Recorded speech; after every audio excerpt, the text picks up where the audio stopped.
할렐루야. 2월 3일 수요일 기쁨과 감사의 정오의 묵상 시간입니다.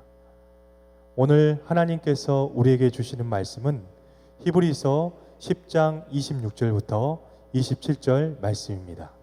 함께 합독하도록 하겠습니다. 우리가 진리를 아는 지식을 받은 후 짐짓 죄를 범한 즉 다시 속지 않은 제사가 없고 오직 무서운 마음으로 심판을 기다리는 것과 대적하는 자를 태울 맹렬한 불만 있으리라. 아멘. 오늘 말씀은 늦기 전에 돌아오시오 라는 제목으로 함께 말씀을 나누도록 하겠습니다. 하나님의 진리에 대한 우리의 자세에 대해서 성경은 몇 가지로 우리에게 설명을 하고 있습니다. 우리는 반드시 진리를 사랑하고 순종해야 하는 것입니다. 또 우리는 진리를 반드시 삶 속에서 나타내는 삶을 살아야 하며 사랑의 말로 이 진리가 표현되어야 하고 또 이 진리를 우리는 세상 속에서 선포하는 삶을 살아야 한다는 것입니다. 성경은 그리스도인들이 한번 이 진리를 떠나면 다시 돌아올 수 없다라고 성경은 우리에게 증거를 하고 있습니다. 우리 히브리서 6장 4절부터 6절까지의 말씀에 보면 이런 말씀이 있습니다.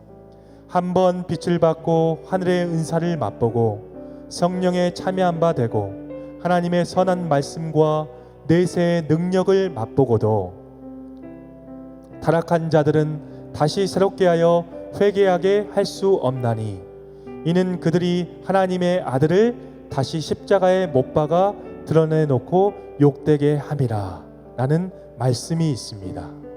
또 한 가지 말씀은 베드로후서 2장 20절 말씀에 이렇게 기록되어 있습니다. 만일 그들이 우리 주 되신 구주 예수 그리스도를 알므로 세상의 더러움을 피한 후에 다시 그 중에 얽매이고 지면 그 나중 형편이 처음보다 더 심하리니 아멘. 위의 이 두 구절의 말씀들은 진리를 떠난 자들은 구원받을 가능성이 없다라고 우리에게 증거를 하고 있습니다. 그러나 우리가 한 가지 말씀을 더 살펴봐야 합니다. 이 야고보서에서 야고보는 사람이 죄에서 떠나서 돌아오면 영혼의 구원이 가능한 것으로 말씀을 하고 있는 구절들도 있다는 사실입니다. 우리 야고보서 5장 19절 20절 말씀에 보면 이런 말씀이 있습니다. 내 형제들아 너희 중에 미혹되어 진리를 떠난 자를 누가 돌아서게 하면 너희가 알 것은 죄인을 미혹된 길에서 돌아서게 하는 자 그의 영혼을 사망에서 구원할 것이며 허다한 죄를 덮을 것이요 라는 말씀이 있습니다. 이 말씀의 이러한 말씀의 구절에 상반되는 말씀들은 칼빈주의 신학자들과 알마니안 신학자들 사이에서 신학적인 논쟁으로 발전을 하였는데 문제는 진리에서 떠났던 사람들이 다시 회개하고 돌아오면 그 영혼이 구원받을 수 있는가의 논쟁이 교회사 가운데 계속해서 벌어졌다는 것입니다. 그러나 우리가 믿는 자로서 반드시 기억해야 할 점은 타락한 자들이 다시 돌아오게 할 수 있는가 라는 그러한 신학적인 논쟁보다 더 중요한 것은 어떻게 그들을 다시 돌아오게 할 수 있는가에 바로 이 문제입니다.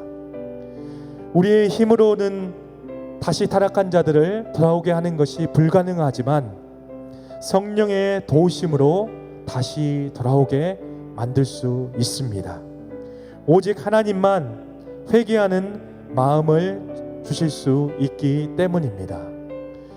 우리 주변의 가족들, 지인들이 다시 돌아올 수 있도록 끝까지 우리는 포기하지 말고 끝까지 기도의 자리로 가서 하나님께 모든 것들을 기도하면서 우리 주변에 있는 사랑하는 사람들이 주님께 돌아올 수 있기를 우리는 항상 기도하는 삶을 살아야 할 줄 믿습니다. 우리 오늘 주신 말씀을 가지고 두 가지 기도 제목을 가지고 함께 기도하도록 하겠습니다. 첫 번째는 나의 신앙이 다시 진리를 떠나거나 세상으로 돌아가는 일이 없도록 기도해 주시길 바랍니다. 두 번째는 우리 주변에 신앙을 잃어버린 가족과 형제들, 지인들, 이웃들을 향해서 중보하는 시간을 갖도록 하겠습니다. 이 두 가지 기도 제목을 가지고 함께 기도의 자리로 나아가도록 하겠습니다. 기도하겠습니다.